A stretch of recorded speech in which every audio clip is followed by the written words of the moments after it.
মায়েরা বোনেরা, আপনাদের জন্য একটা হাদিস বলে শেষ করব। বিশ্বনবী বলেন, আমার মায়েরা খেয়াল করে শুনুন, বিশ্বনবী আপনাদের উদ্দেশ্য করে বলেন, আল মারআতু ইযা সাল্লাত খামসাহা ওয়া সামাত শাহরাহা হাফিজাত ফুরুজাহা আতাআত বা'লাহা ফালতাদখুল মিন আইয়ি আবওয়াবিল জান্নাতি শাআত। বিশ্বনবী বলেন, ও রমণীরা, ও নারীরা, যে সমস্ত নারী এই 4টা কাজ করবে, এই 4টা কাজের গ্যারান্টি দিবে, তাদেরকে জান্নাতের 8টা দরজার গ্যারান্টি দেয়া হবে। কি 4টা কাজ? 1 নম্বর, আল মারআতু ইযা সাল্লাত খামসাহা, যে নারী 5 ওয়াক্ত নামাজ পড়ে। কি করে? জেলা স্টেডিয়ামে অবস্থানরত আমার নারীরা বোনেরা, বিশ্বনবী আপনাদেরকে 4টা কাজের কথা বলেছেন, খুব বেশি না। 4টা করলে 8 জান্নাতের দরজা সব খোলা। কোনটা দিয়ে যাবে? যেটা দিয়ে মনে চায়। 1 নাম্বার 5 ওয়াক্ত নামাজ। আমার বোনেরা জোহরের নামাজ পড়তে পড়তে এটা আসরে নিয়ে যায়, আসর পড়তে পড়তে এটা মাগরিবে নিয়ে যায়। এরকম আসরে নাই? লালমনিরহাটে হয়তো নাই। আমার বোনেরা এটা করবেন না। ইন্নাস সালাতা কানাত আলাল মুমিনিনা কিতাবাম মাওকুতা, সময় মতো পড়বেন। সামাত শাহরা, রমাদানের রোজাগুলো রাখবেন। হাফিজাত ফুরুজাহা, যে নারী তার চরিত্রকে হেফাজত করে, তার প্রাইভেট হেফাজত করে, তার লজ্জাস্থান হেফাজত করে। ও মায়েরা, আপনার এই গর্ভ যে কত দামি আপনি জানেন না। আপনার এই গর্ভ থেকে জন্মাবে আগামীর সালাহুদ্দিন আল আইয়ুবী। আপনার গর্ভ থেকেই জন্মাবে ইমাম আল মাহদি আল মুনতাজার। আপনার পেট থেকে জন্মাবে আবু সাইদের মতো বীর সৈনিক। আপনার পেট থেকে জন্মাবে মুগ্ধের মতো বীর মুজাহিদ। আপনি জানেন না কে আসবে আপনার পেট থেকে। সময়টাকে কাজে লাগান, ইসলামকে বোঝেন, মানেন, আমাদের ইসলামিক লেকচারগুলো শোনেন। আমরা যে বার্তাগুলো, ইনস্ট্রাকশনগুলো, দিক নির্দেশনাগুলো আপনাদের খেদমতে রাখি, এগুলো মেনে চলুন। আপনিই পারেন আপনার ঘরটাকে জান্নাতের টুকরা বানাতে। একটা family, it's a very big institution and you are the MD, the managing director of this institution. চিল্লায় বলেন ঠিক কিনা?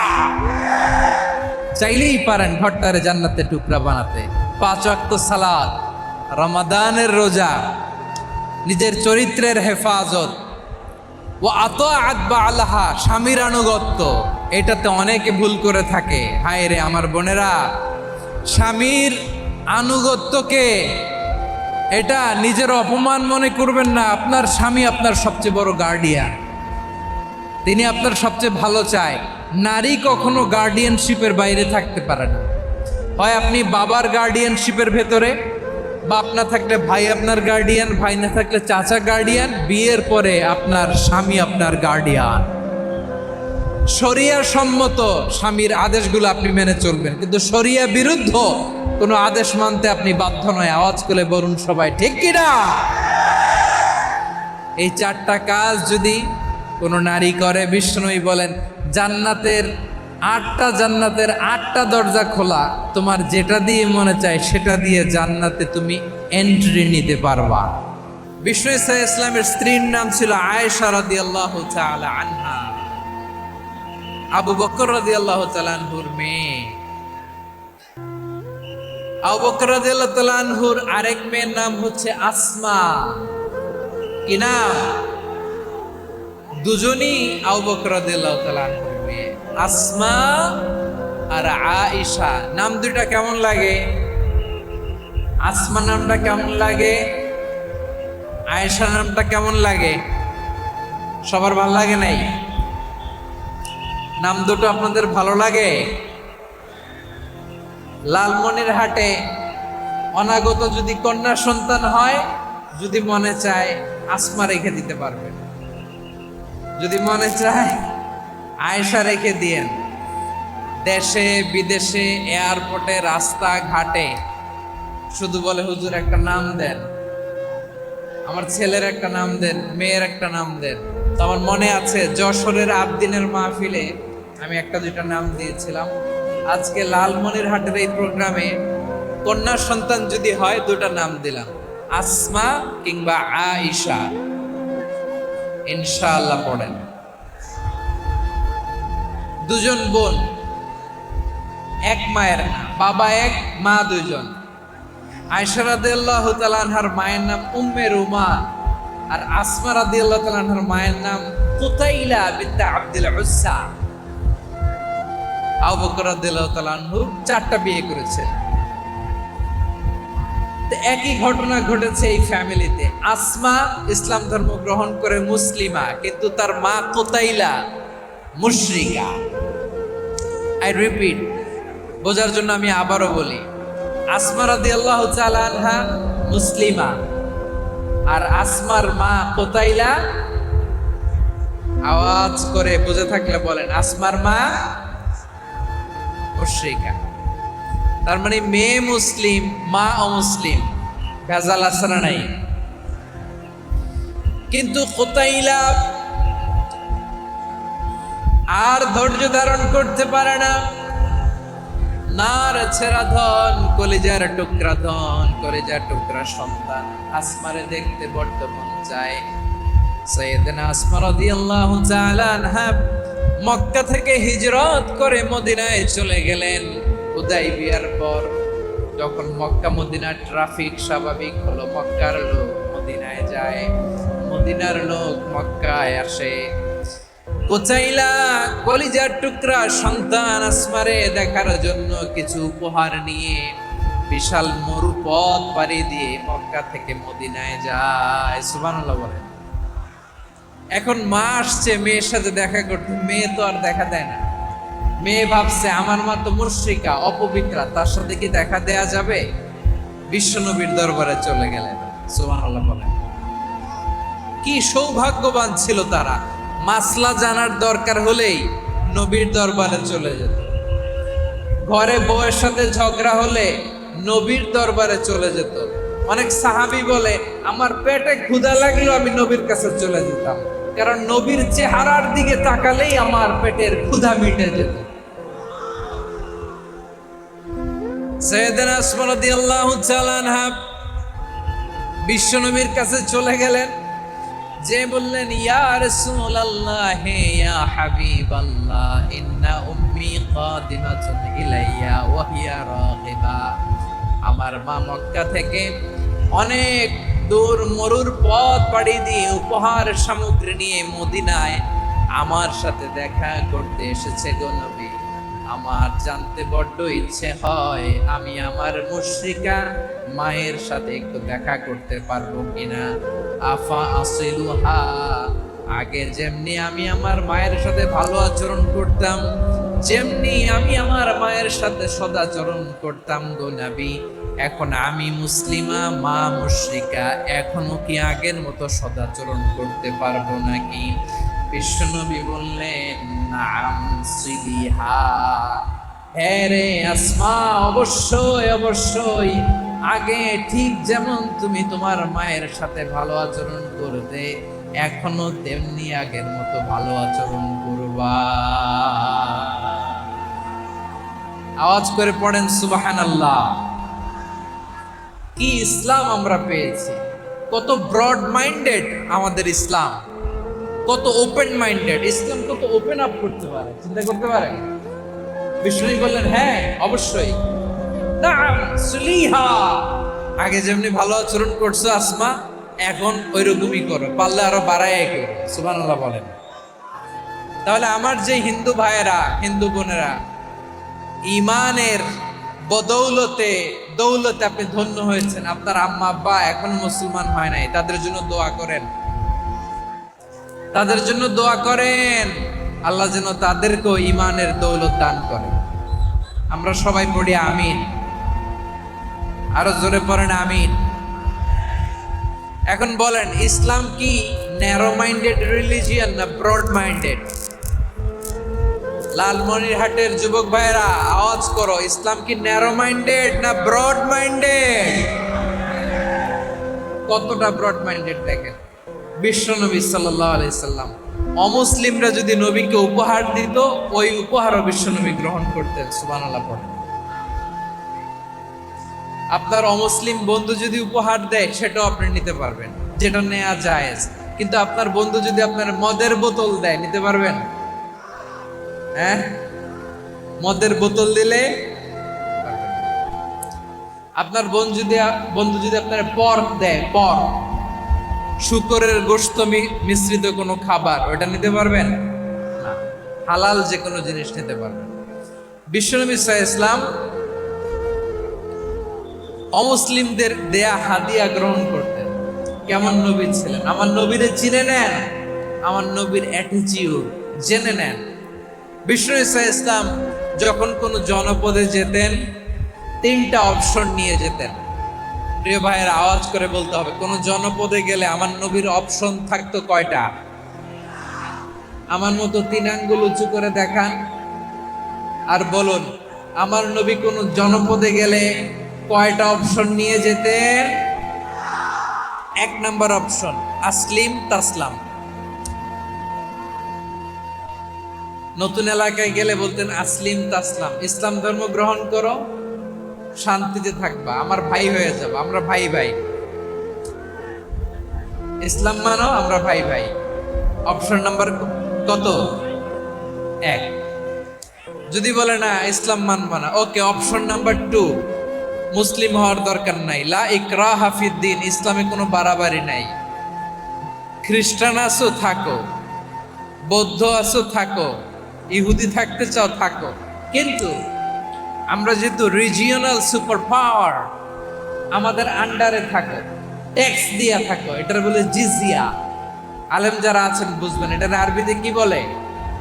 জিজিয়া। You pay us the tax, we will give you the security. তোমরা ট্যাক্স দিবা, আমরা সিকিউরিটি দিব। ইসলাম, ইসলাম মানব, শান্তিতে থাকবা, ভাই ভাই, আমরা ভাই ভাই। অপশন নাম্বার 2, ট্যাক্স দাও, আমরা নিরাপত্তা দিব, মুসলিম হওয়া লাগবে না। এখন 1 নাম্বারও মানে না, 2 নাম্বারও মানে না, মুসলিম হব না, ভালো, খ্রিস্টান থাকো, ট্যাক্স দাও, আমরা সিকিউরিটি দিব না, এইটাও মানি না। বিষ্ণুই বলেন, তাহলে তলোয়ার আমাদের আর তোমাদের মাঝে ফায়সালা করবে, মুসলিমও হব না, ট্যাক্স দিবা, নিরাপত্তা দিব, আমরা সুপার পাওয়ার, আমাদের আন্ডারে থাকবে, এইটাও না। তাহলে তোমাদেরকে তো আমরা বিশ্বাস করতে পারি না, কখন না কখন বিশ্বাসঘাতকতা করো, কার সাথে মিলে হাত মিলাও, তলোয়ার আমাদের মাঝে ফায়সালা করবে। তখন তিনি জেহাদের সশস্ত্র সংগ্রামের ঘোষণা দিতেন। সুবহানাল্লাহ পড়েন। দেখেন, পশ্চিমারা জেহাদকে এইভাবে চিত্রায়িত করে না। ওরা জেহাদ বলতে বুঝায় তলোয়ার, হাত কাটো, গলা কাটো, না। জেহাদ সশস্ত্র সংগ্রাম 3 নম্বরে। অধিকাংশ ক্ষেত্রেই বিশ্বনবীর সুন্দর আচরণ দেখে, আরে আমার নবীর যে নুরানি চেহারা, অনেকে তো কেবল সিরেফ চেহারাটা দেখেই কালিমা পড়ে মুসলমান হয়ে গিয়েছে। যারা মুসলিম হয় নাই, তারা তাদের ইসলামেই বলবৎ ছিল, ট্যাক্স দিয়ে ইসলামের আন্ডারে ছিল। যারা এটাও মানে নাই, ওইটাও মানে নাই, তাদের বিরুদ্ধে জেহাদ। বিষ্ণু ইসলাম 7ম হিজরিতে যখন খায়বার বিজয়ের পরে ইসলাম রিজিওনাল সুপার পাওয়ার হিসেবে আত্মপ্রকাশ করলো, বিশ্বনবী চিঠি লিখলেন অন্যান্য সুপার পাওয়ারের কাছে, রাষ্ট্রীয় চিঠি লেখে এক রাষ্ট্রপ্রধান আরেক রাষ্ট্রপ্রধানের কাছে, ঠিক কিনা বলেন? জানেন না আপনারা? এই যে 24-এর ছাত্র নাগরিক অভ্যুত্থানে,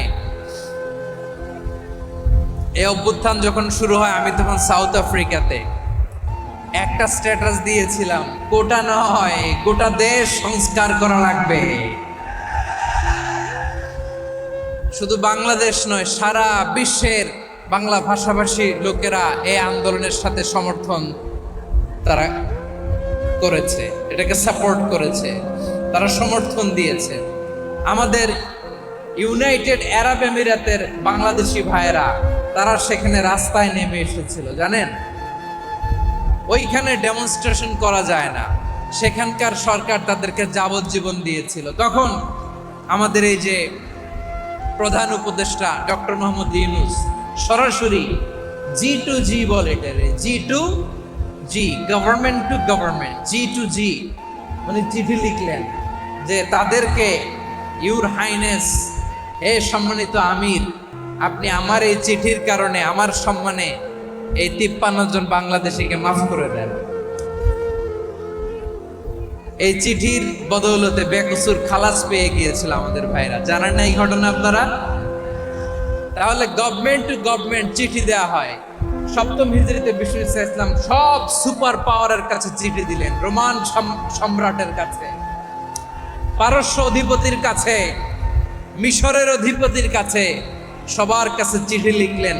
চিঠির ভাষা ছিল এরকম, মিন মুহাম্মাদিন রাসূলিল্লাহ ইলা মুকাওকিস আযীমিল কিবত, মুহাম্মদ রাসূলুল্লাহর পক্ষ থেকে মিশরের বাদশার কাছে, আসলিম তাসলাম, ইসলাম মানো শান্তিতে থাকবা, সালামুন আলা মান ইত্তাবাআল হুদা, শান্তি তার জন্য যে হেদায়েতের অনুসরণ করে। সুবহানাল্লাহ পড়েন।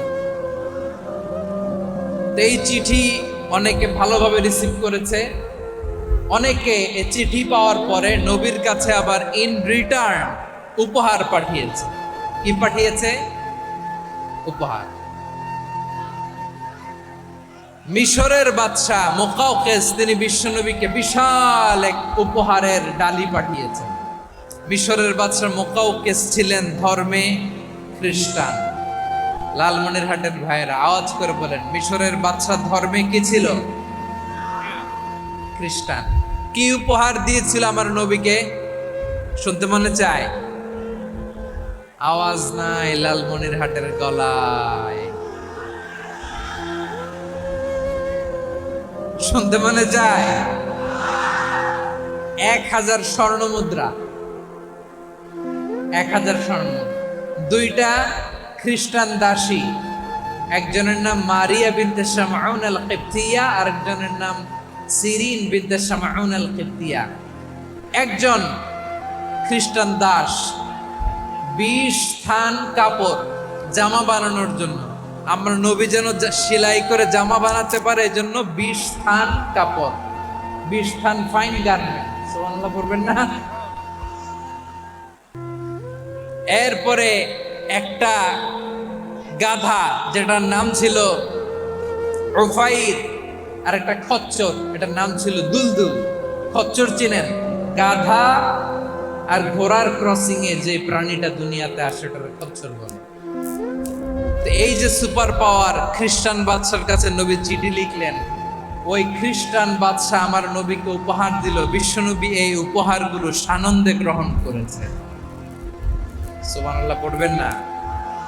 তাহলে অমুসলিম কেউ যদি আপনাকে উপহার দেয়, হালাল উপহার হলে আপনি গ্রহণ করতে পারবেন। অনুরূপ ভাবে পারস্যের বাদশাহ, রোম সম্রাট বিশ্বনবীকে উপহার পাঠিয়েছেন। আমার নবী সবগুলো উপহার, গিফট গ্রহণ করেছেন। সুবহানাল্লাহ বলেন। তাহলে প্রিয় লালমনিরহাট, আওয়াজ করে বলুন, ইসলাম কি ন্যারো মাইন্ডেড রিলিজিয়ন না ব্রড মাইন্ডেড? আম্মাজান আয়েশার কাছে মাসালা জানতে চায় মেয়েরা, হে আম্মাজান, অগ্নি উপাসকেরা তাদের ঈদের দিন নওরোজের সময় আমাদেরকে পাখি দেয়, নেওয়া যাবে? উনি বললেন, ওরা জবাই করে দিলে নেওয়া যাবে না, কিন্তু ওরা যদি ফল মূল এরকম খাবার দেয় এগুলো নেওয়া যাবে। তার মানে অমুসলিমদের দেয়া উপহার এটা গ্রহণ করা যায়। সুবহানাল্লাহ বলেন। শুধু তাই নয়, বিষ্ণু ইসলাম অমুসলিমদের সাথে আর্থিক লেনদেনও করেছেন, ফিনান্সিয়াল ডিলিং করেছেন। অমুসলিমদের সাথে প্রয়োজনে আপনি ফিনান্সিয়াল ডিলিং করতে পারবেন। আমরা প্রায় দেখি বাজারের মিষ্টির দোকানগুলো আমার হিন্দু ভাইদের। লালমনিরহাটে মিষ্টির দোকান, দইয়ের দোকান কারা চালায়? হিন্দুরা চালায় না। তারপরে যে বারবার শপ, চুল কাটে যে নাপিত, অধিকাংশ নাপিতের দোকানে কারা? আমার হিন্দু ভাইরা। আপনি চুল কাটতে পারবেন কিনা? পারবেন কিনা বলেন? পারবেন। তার দোকান থেকে দই মিষ্টি কিনতে পারবেন কিনা? হ্যাঁ, আমার মুসলিম ভাইয়ের দোকান থাকলে ওইটারে আমি বেশি প্রায়োরিটি দিব, ঠিক কিনা? কিন্তু যদি তাদের সার্ভিস নিতে চান, প্রোডাক্ট নিতে চান, পারবেন। তার দলিল সহিহ বুখারী, আম্মা জান আয়েশা রাদিয়াল্লাহু তাআলা আনহা বলেন, ইশতারা রাসূলুল্লাহ সাল্লাল্লাহু আলাইহি ওয়াসাল্লাম মিন ইয়াহুদিন তুআমান ওয়া রাহানাহু দিরআহু মিন হাদিদ। রাসূল সাল্লাল্লাহু আলাইহি ওয়াসাল্লাম এক ইহুদির কাছ থেকে, কার কাছ থেকে? সবাই বলে নাই কার কাছ থেকে? আমার নবী, পেয়ারা নবী এক ইহুদির কাছ থেকে জব কিনেছিল। জব, বার্লি, যেটা দিয়ে রুটি বানায়। ওই জবের দাম দেওয়ার টাকা পয়সা নবীর কাছে ছিল না, ফলে নবী ওনার একটা পোশাককে মর্গেজ রেখেছিলেন। মর্গেজ, বন্ধক, যে এখন এটার দাম দিতে পারবো না, কয়েক কেজি বার্লি নিয়ে যাই আর বন্ধক হিসেবে আমার জামাটা রেখে গেলাম, যেদিন দাম দিব ওই দিন জামাটা ছুটায় নিয়ে যাব। সুবহানাল্লাহ পড়বেন না? বাকিতে নিছিলেন, বাকিতে। দিরআহু মিন হাদিদ, লোহার তৈরি বর্ম, মানে যুদ্ধের পোশাক, লোহা দিয়ে বানানো। বিষ্ণুই বললেন, কয়েক কেজি জব দাও, টাকাটা পরে দিব, এখন টাকা নাই, বন্ধক হিসেবে, মর্গেজ হিসেবে আমার জামা রেখে গেলাম, যখন টাকা দিব জামা ছুটায় নিব। আওয়াজ করে বলতে হবে সুবহানাল্লাহ। এ থেকে বোঝা গেল অমুসলিমদের সাথে ফিনান্সিয়াল ডিলিং করা যায়, অর্থনৈতিক লেনদেন করা যায়, কেনাবেচা করা যায়, প্রোডাক্ট কেনা যায়। এমনকি আমাদের মসজিদে নববীতে বারান্দায় আপনারা একটা অটোমেটিক ফ্লাইং আমব্রেলা দেখছেন? সূর্য যখন বাড়ে মসজিদে নববীর বারান্দায় ইয়ার্ডের মধ্যে অটোমেটিক্যালি কিছু আমব্রেলা আছে, সাঁ করে খুলে যায়, আর সূর্যের তাপ লাগে না। আবার সন্ধ্যাবেলায় এই আমব্রেলা গুলো ওরা ক্লোজ করে ফেলে, দেখেন নাই না? দেখছেন? এই মসজিদে নববীকে সর্বোচ্চ উন্নত মানের কনস্ট্রাকশন ইনফ্রাস্ট্রাকচারে ডেভেলপ করার জন্য কর্তৃপক্ষ কিছু অমুসলিম ইঞ্জিনিয়ারের, ডিজাইনারের সহায়তা নিয়েছিল। সুবহানাল্লাহ বলেন। কোন দলিলের ভিত্তিতে? এই দলিলের ভিত্তিতে যে বিষ্ণু ঈসা ইসলাম অমুসলিমদের সাথেও লেনদেন করেছেন। আওয়াজ করে বলতে হবে আল্লাহু আকবার। শুধু তাই নয়, ইন কেস অফ ইমার্জেন্সি, প্রয়োজনে ইসলামের খাতিরে, ইসলামকে সামনের দিকে এগিয়ে নিয়ে যাওয়ার জন্য অমুসলিমদের সাপোর্ট নেওয়া জায়েজ আছে। সুবহানাল্লাহ বলেন। অমুসলিমদের সাপোর্ট নেয়া, তাদের থেকে অর্থ নেয়া, পলিটিক্যাল সাপোর্ট, পলিটিক্যাল অ্যাসাইলাম নেওয়া জায়েজ আছে। আমাদের অনেক বিশ্ববরেণ্য দায়ীরা আমেরিকায় অস্থায়ীভাবে অ্যাসাইলাম নিয়ে থাকে, নিজের দেশে গেলে ফাঁসিতে ঝুলাই দিবে। যুগ যুগ ধরে দায়ীদের উপরে এরকম অত্যাচার আর নির্যাতন আছে না নাই? মিশরের অনেক দায়ীরা পাশ্চাত্যে যেয়ে থাকে। এই যে তারা পলিটিক্যাল অ্যাসাইলাম নিয়ে থাকে, রাজনৈতিক আশ্রয়, এটা জায়েজ আছে না?